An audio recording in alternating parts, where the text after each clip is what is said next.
जय हिंद प्यारे साथियों, शुरू करते हैं आज की क्लास। करंट अफेयर की आय दृष्टि और घटना चक्र कर रहे हैं। यहाँ से यूपीएससी और स्टेट लेवल पीसीएस में 35 से 40 प्रश्न बनते ही बनते हैं। शुरू करते हैं। आज का जो हमारा टॉपिक है वो है इंडिया स्मार्ट सिटीज अवार्ड प्रतियोगिता सन 2022 के बारे में जानेंगे। इसका आयोजन कौन करता है, प्रथम स्थान पर कौन सा शहर रहा, सारी चीजों को डिटेल में जानने का प्रयास करते हैं। भारत सरकार के आवास एवं शहरी कार्य मंत्रालय द्वारा स्मार्ट सिटीज मिशन के तहत इंडिया स्मार्ट सिटीज अवार्ड प्रतियोगिता का आयोजन किया जाता है। पहला प्रश्न आपसे यही बनेगा कि इंडिया स्मार्ट सिटीज अवार्ड प्रतियोगिता का आयोजन कौन करता है। तो आपका आंसर क्या होगा कि भाई इसको भारत सरकार के आवास और शहरी कार्य मंत्रालय द्वारा इसका आयोजन किया जाता है। नेक्स्ट हम देखते हैं स्मार्ट विकास को बढ़ावा देने वाले शहरों, परियोजनाओं और नवाचारी विचारों को पुरस्कृत करने के लिए इस प्रतियोगिता को लॉन्च किया गया था। अब तक अगर बात करें, अब तक सन 2018, 19, 20 में आईएसएसी के 3 संस्करणों का आयोजन किया जा चुका है। सन 2022 में कौन सा संस्करण था, आपसे डायरेक्ट क्वेश्चन पूछा जा सकता है। तो ये था भाई चौथा संस्करण। कुछ महत्वपूर्ण तथ्यों को जान लेते हैं जहां से एग्जाम में क्वेश्चन बन सकते हैं। 25 अगस्त 2023 को आवास एवं शहरी कार्यालय मंत्रालय द्वारा आईएसएसी सन 2022 के विजेताओं की घोषणा की गई। इसके तहत जो भाई इंदौर है, मध्य प्रदेश का जो इंदौर है, उसको भारत की सर्वश्रेष्ठ स्मार्ट सिटी घोषित किया गया। 100% यहाँ से एग्जाम में क्वेश्चन बनेगा ही बनेगा। प्रथम स्थान पर कौन रहा, इंदौर रहा।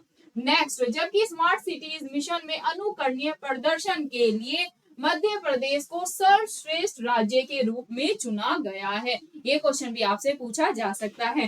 नेक्स्ट, आईएसएसी सन 2022 के तहत विजेताओं की अब हम सूची को जानने का प्रयास करते हैं। राष्ट्रीय स्मार्ट सिटीज अवार्ड की अगर बात करें तो फर्स्ट पे रहा इंदौर, सेकंड पे रहा सूरत और भाई थर्ड पर रहा आगरा। उत्तर प्रदेश में आगरा वो थर्ड स्थान पर बना रहा। ध्यान देंगे, दोबारा टॉप 3 याद करेंगे। इंदौर, क्या भाई इंदौर ISA याद करेंगे, ISA, ठीक है, ऐसे याद रहेगा। इंदौर, एस से क्या सूरत और ए से क्या भाई आगरा, ऐसे करके ISA लिख ले और आगे लिख लेंगे, मतलब इतना ही याद कर ले, ठीक है। आई से आप इंदौर याद कर लेंगे, एस से आप सूरत याद कर लेंगे और ए से आप याद कर लेंगे आगरा।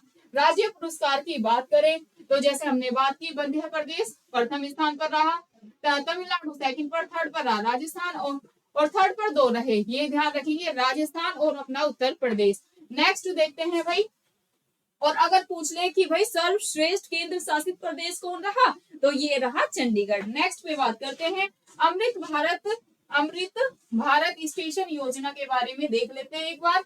अमृत भारत स्टेशन योजना क्या है? केंद्रीय रेल मंत्रालय ने रेलवे स्टेशन के आधुनिकीकरण के लिए एक नई नीति तैयार की जिसे अमृत भारत स्टेशन योजना के नाम दिया गया। इस योजना के तहत एक दीर्घकालिक दृष्टिकोण के साथ निरंतर आधार पर रेलवे स्टेशनों के विकास की परिकल्पना की गई।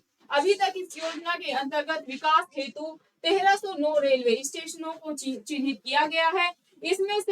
इसमें से सर्वाधिक 156 रेलवे स्टेशन उत्तर प्रदेश में स्थित है। इसके बाद महाराष्ट्र तथा पश्चिम बंगाल में 98 रेलवे स्टेशन है, सारी चीज याद करनी है, का स्थान है। बिहार के कुल 92 रेलवे स्टेशन इस योजना के अंतर्गत शामिल किए गए हैं। 6 अगस्त सन 2023 को प्रधानमंत्री नरेंद्र मोदी जी ने अमृत भारत स्टेशन योजना के भाग के रूप में देश भर के 508 रेलवे स्टेशन के पुनर्विकास की आधारशिला रखी है। ये चीज आपको माइंड में बैठा लेनी है। नेक्स्ट देखते हैं भाई,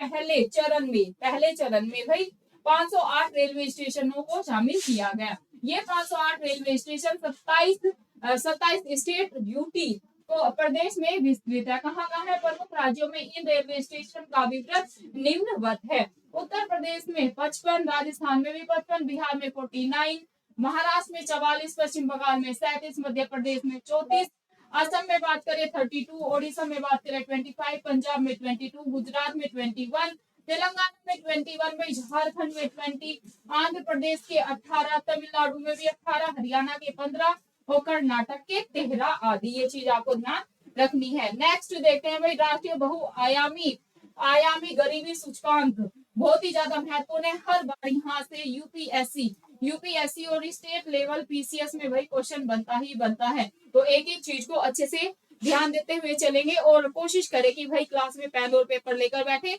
जो चीज मैं बताती हूँ कि भाई यहाँ से क्वेश्चन आए, यहाँ से क्वेश्चन आ सकते हैं, यहाँ से क्वेश्चन बन सकते हैं, तो भाई वहां से बनेंगे ही बनेंगे, क्योंकि ये आपकी मैम को एक एक्सपीरियंस है। मैंने यूपी पीसीएस का पेपर दिया है, मेरा 2 नंबर से सिलेक्शन रुक गया था। मैंने 10 साल के प्रीवियस ईयर अच्छे से निचोड़ रखे हैं, ठीक है। तो उसी के बेस पर मैं आपको चीजें करा रही हूँ।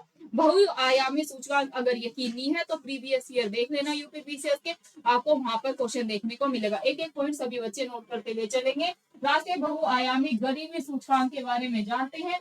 एक प्रगति समीक्षा सन 2023 संयुक्त राष्ट्र विकास कार्यक्रम द्वारा अपनी मानव विकास रिपोर्ट सूचकांक ह्यूमन डेवलपमेंट रिपोर्ट में बहुआयामी गरीबी सूचकांक को वर्ष 2010 में शामिल किया जाता रहा। क्या भाई, अगर पूछ ले कि भाई यूएनडीपी इसको जारी करता है, पहली चीज तो आपको ये ध्यान रखनी है, पूछ लेते हैं कई बार एग्जाम में क्वेश्चन कि राष्ट्रीय बहुआयामी गरीबी सूचकांक को जारी कौन करता है। 2-3 आपको देंगे नाम, तो आपको क्या ध्यान रखना है, यूएनडीपी इसको जारी करता है। कौन भाई, यूएनडीपी, ये ध्यान रखना है आपको। दैन सन 2010 से इसे शामिल किया गया। बहुआयामी जो गरीबी सूचकांक है इसको कब शामिल किया गया, डायरेक्ट क्वेश्चन बनता है, तो आपको ध्यान रखना है सन 2010 में। 2 क्वेश्चन हमारे तैयार हो गए। देन यह विश्व में सबसे व्यापक रूप से प्रयोग किए जाने वाला गैर मुद्रीय गरीबी सूचकांक है।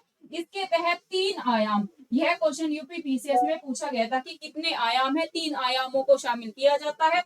कौन कौन से ध्यान देंगे, स्वास्थ्य हेल्थ, सेकंड एजुकेशन, थर्ड है भाई रहन सहन मतलब लिविंग स्टैंडर्ड्स के आधार पर बहुआयामी गरीबी का मापन किया जाता है। 3 क्वेश्चन हमारे तैयार हो गए। नेक्स्ट, राष्ट्रीय बहुआयामी गरीबी सूचकांक परियोजना नेशनल एमपीआई प्रोजेक्ट का उद्देश्य क्या है, वैश्विक रूप से स्वीकार्य होने के साथ साथ भारत की स्थिति के अनुरूप एक सूचकांक का निर्माण करना, इसका क्या है भाई, उद्देश्य है। नेक्स्ट पॉइंट जानते हैं, इस परियोजना का व्यापक अगर उद्देश्य की बात करें तो वैश्विक एमपीआई रैंकिंग में भारत की स्थिति में सुधार करना है।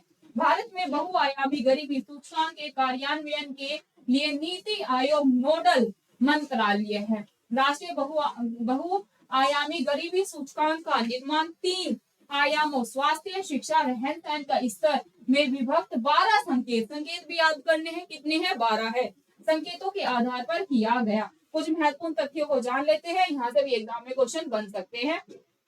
17 जुलाई सन 2023 को नीति आयोग द्वारा राष्ट्रीय बहुआयामी गरीबी सूचकांक एक प्रगति समीक्षा national multi dimensional poverty index of progress review सन 2023 नामक रिपोर्ट जारी की गई है। किसके द्वारा, पूछने की यह रिपोर्ट किसके द्वारा जारी की गई है, तो नीति आयोग के द्वारा जारी की गई है। इस रिपोर्ट का द्वितीय संस्करण है। संस्करण पूछ ले तो भाई सेकंड नंबर का है, कौन सा है भाई, सेकंड नंबर का ये संस्करण है। नेक्स्ट, उल्लेखनीय है कि इस रिपोर्ट का प्रथम संस्करण वर्ष 2021 में लॉन्च किया गया था। नवीनतम रिपोर्ट राष्ट्रीय परिवार स्वास्थ्य सर्वेक्षण 5 सन 2019 से 21 पर आधारित है। इस राज्य प्लस केंद्र शासित प्रदेश और जिला स्तरों पर बहुआयामी गरीबी की स्थिति का विस्तृत विवरण जो है वो या विश्लेषण प्रस्तुत किया गया है। नेक्स्ट देखते हैं भाई,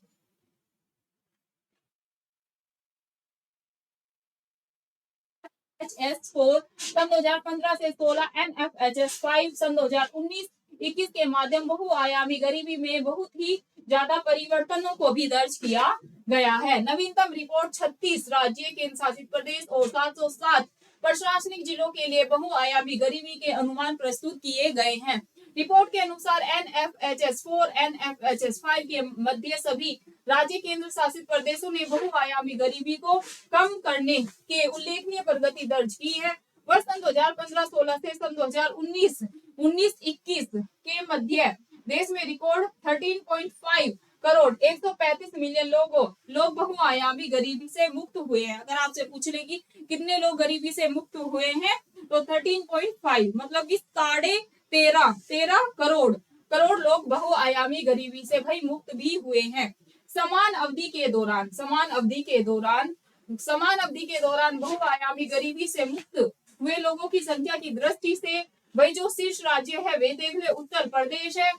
उत्तर प्रदेश कितने 3.43 करोड़, सेकंड बिहार है और थर्ड है मध्य प्रदेश। सन 2015-16 में भारत में अभी रूप से गरीबी लोगों की संख्या 24.85% थी, जब जो वर्ष 2019-21 में घटकर वही घटी है 14.96% हो गई है। नेक्स्ट देखते हैं, स्पष्ट है कि भारत में बहुआयामी रूप से गरीब लोगों की संख्या 9.89% की उल्लेखनीय कमी दर्ज की गई है। ग्रामीण क्षेत्रों में बहुआयामी गरीबी 32.59% वर्ष 2015-16 से घटकर 92.28% हो गई है। समान अवधि के दौरान शहरी क्षेत्रों में बहुआयामी, अब शहरी क्षेत्रों की बात करते हैं, शहरी क्षेत्रों में बहुआयामी गरीबी 8.65% से घटकर 5% हो गई है। वर्ष 2015 एवं सन 2019-21 के मध्य भारत का बहुआयामी गरीबी सूचकांक MPI वैल्यू 0.117 से घटकर 0.066 हो गया है। रिपोर्ट से यह प्रदर्शित होता है कि भारत वर्ष 2023 की निर्धारित समय सीमा से काफी पहले ही जो SDG लक्ष्य है 1.2 बहुआयामी गरीबी में न्यूनतम आधे की कटौती को प्राप्त करने की जो उसकी कोशिश है उसमें अग्रसर है। नेक्स्ट देखते हैं, राष्ट्रीय MPI सन 2023 सर्वाधिक बहुआयामी गरीबी वाले 5 राज्य हम देख लेते हैं। ऐसे 5 राज्य जो जहाँ पर सबसे ज्यादा गरीबी है उनको जानने का प्रयास करते हैं। राज्य है, ये रैंक दी गई है भाई। बहुआयामी गरीबी जनसंख्या सन 2019 और 21 का डाटा है परसेंटेज में, और ये 15 से 16 इसको जानते हैं। सबसे जो गरीब राज्य है भाई वो कौन सा है, वो है बिहार। सेकंड में पूछ ले, कई बार रैंकिंग लगाने को आ जाती है। बिहार याद रखना है, झारखंड, बिहार याद रखेंगे, सेकंड झारखंड, थर्ड याद रखेंगे मेघालय, आप फोर्थ याद रखेंगे अपना उत्तर प्रदेश, और फिफ्थ याद रखेंगे आप मध्य प्रदेश। परसेंटेज इतना नहीं पूछा जाएगा, आपको यही सीक्वेंस लगाने को आएगा कि बहुआयामी गरीबी सूचकांक में सबसे गरीब कौन है, फिर कौन है, फिर कौन है। तो टॉप 5 आप याद कर लेंगे, बिहार, झारखंड, मेघालय, उत्तर प्रदेश और मध्य प्रदेश। नेक्स्ट हम देखने का प्रयास करते हैं भाई। नेक्स्ट हमारा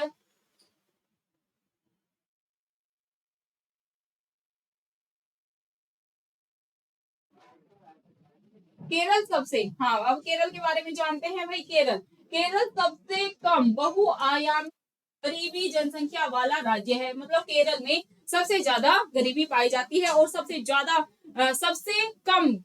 कम गरीबी कहाँ पाई जाती है, तो आपको केरल याद रखना है। सबसे ज्यादा आ जाए तो आप याद रखेंगे, क्या याद रखेंगे, बिहार। और सबसे ज्यादा जो शिक्षित है परसेंटेज में भी, वैसे भी तो सबसे ज्यादा जो शिक्षित राज्य है वो कौन सा है भाई, वो केरल राज्य ही है। ठीक है, वर्ष सन 2019 से 21 में केंद्र शासित प्रदेशों में नागर हवेली और दमन द्वीप में बहुआयामी जनसंख्या सर्वाधिक 9.21%, जबकि पुडुचेरी में सबसे कम कहाँ पर है। अगर केंद्र शासित बात करें तो पुडुचेरी सबसे ज्यादा कहाँ पर है, तो याद रखेंगे दादर एवं नागर हवेली। नेक्स्ट, बहुआयामी गरीबी लोगों की संख्या में सबसे तेज कमी अगर सबसे तेज कमी भाई किसने की है, उत्तर प्रदेश, बिहार, मध्य प्रदेश याद रखेंगे, उड़ीसा रखेंगे, और राजस्थान में दर्ज की गई है। सन 2015-16 एवं 19 से 21 के मध्य बहुआयामी गरीबी जनसंख्या में कमी वाले शीर्ष 5 राज्यों की अगर हम बात करें तो रैंकिंग याद रखेंगे सभी बच्चे।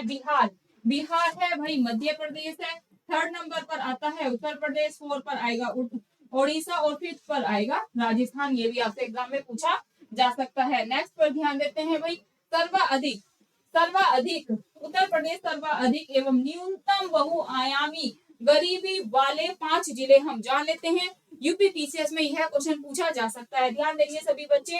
सर्वाधिक बहुआयामी गरीबी वाले कौन से जिले हैं, पहले उनको जानते हैं भाई। पहला है बहराइच, दूसरा है श्रावस्ती, थर्ड है बलरामपुर, फोर्थ है बदायूं, और फिफ्थ है सीतापुर। नेक्स्ट, बहुआयामी गरीबी जनसंख्या परसेंटेज में ध्यान दें तो 54.44% है, बहराइच में 49% है, श्रावस्ती में परसेंटेज में वैसे नहीं पूछा जाएगा, आप ऐसे ही संख्या को याद रखें। न्यूनतम बहुआयामी गरीबी वाले जिलों की बात करें तो न्यूनतम बहुआयामी गरीबी वाले जिले कौन से हैं, गाजियाबाद याद रखेंगे, सेकंड पे लखनऊ याद रखेंगे, थर्ड पे कानपुर याद रखेंगे, फोर्थ पे आप गौतम बुद्ध नगर याद रखेंगे, 5 पे आप हापुड़ याद रखेंगे। परसेंटेज में नहीं आता है, तो इसको हम छोड़ देते हैं। सन 2015, 16 एवं 19-21 के मध्य उत्तर प्रदेश के महाराजगंज जिले में बहुआयामी गरीबी जनसंख्या में सर्वाधिक वही कमी दर्ज की गई है। ये भी आपसे क्वेश्चन पूछा जा सकता है।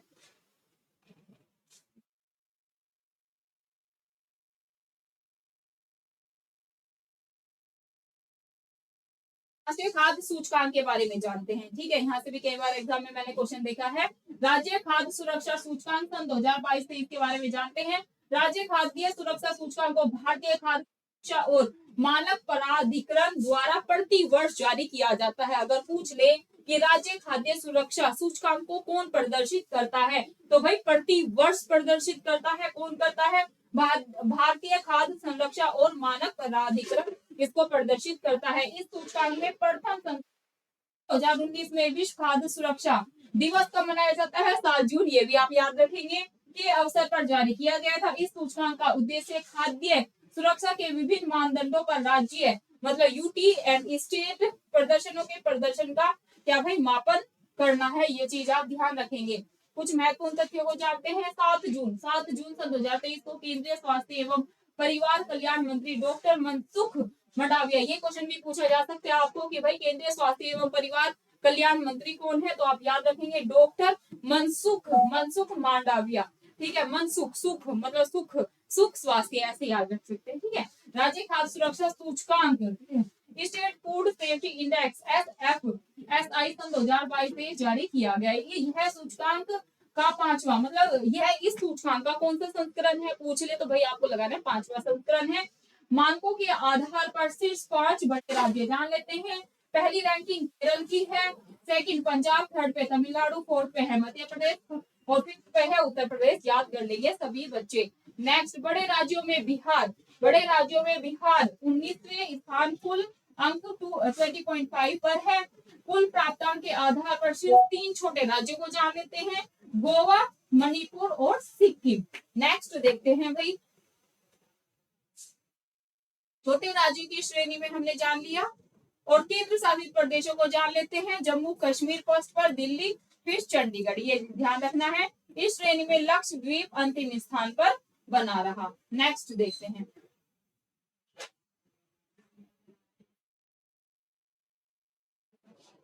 भाई नए संसद भवन के बारे में जानते हैं। 100% एग्जाम में क्वेश्चन बनेगा ही बनेगा। इंडियन पॉलिटी में मैं आपको संसद करा रही हूँ तो मैंने सारी जानकारी आपको दी है। यहाँ पर भी मैं आपको थोड़ी बहुत जानकारी देती हूँ। तो सभी बच्चों को क्या करना है, करंट अफेयर में तो करेंगे ही करेंगे। इंडियन पॉलिटी में मैंने कराया है GS2 है ना इंडियन पॉलिटी, वहां पर मैंने प्री कम मेंस मतलब मेंस में भी आप लिख सकते हैं, इतनी डिटेल में चीजों को कराया है।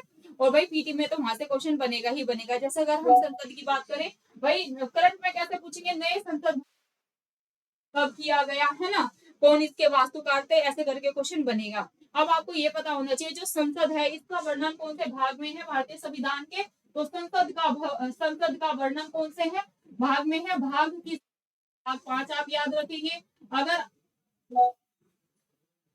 अगर आपसे भाग 5 याद रखेंगे, ठीक है, आर्टिकल पूछ लिया जाए तो संसद का वर्णन 79 में है। अगर पूछ ले संसद किस किस से मिलकर बनी है, तो सभी बच्चे ध्यान देंगे संसद किस किस से मिलकर प्रेसिडेंट से मतलब राष्ट्रपति से, राज्यसभा से और लोकसभा से, ये आपको ध्यान रखना है।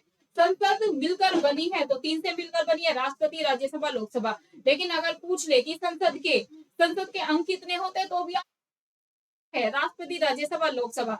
लेकिन अगर आपसे पूछ ले संसद के कितने सदन होते हैं, वही संसद के अगर सदन पूछे तो आपको लगाना है भाई संसद के 2 सदन होते हैं। कौन कौन से, लोकसभा और राज्यसभा। ये सारी जानकारी आपको ध्यान रखनी है। अब बात करते हैं कि भाई करंट में कैसे क्वेश्चन पूछा जा सकता है। औपनिवेशिक युग के दौरान अग्रणी ब्रिटिश वास्तुविदों एडविन लुटियंस एवं हर्बर्ट बेकर ने सेंट्रल विस्टा परिसर की परिकल्पना पूछ ले तो 2 याद रखेंगे, लुटियंस और बेकर भी याद करेंगे ना तो भी काम चल जाएगा। इसका उद्घाटन 1931 किया गया था। इसमें राष्ट्रपति भवन, संसद भवन, नॉर्थ एवं साउथ ब्लॉक और अभी में राष्ट्रीय अभिलेखाकार के रूप में नामित के साथ साथ इंडिया गेट स्मारक और राजपथ आधिकारिक नाम कर्तव्य पद। राजपथ का नाम चेंज कर दिया गया, ये भी क्वेश्चन पूछा जा सकता है। राजपथ का नाम बदलकर क्या कर दिया है, तो याद रखेंगे कर्तव्य पथ कर दिया गया है। ये दोनों और नागरिक उद्यान शामिल थे। भारत की लोकतांत्रिक भावना का प्रतीक संसद भवन सेंट्रल विस्टा के केंद्र में अवस्थित है। ये चीज आपको ध्यान रखनी है। महत्वपूर्ण तथ्यों को जानते हैं। 28 मई सन 2023 को प्रधानमंत्री नरेंद्र मोदी जी द्वारा नए संसद भवन का उद्घाटन किया गया। डायरेक्ट क्वेश्चन पूछा जा सकता है, नए संसद भवन का उद्घाटन कब किया गया?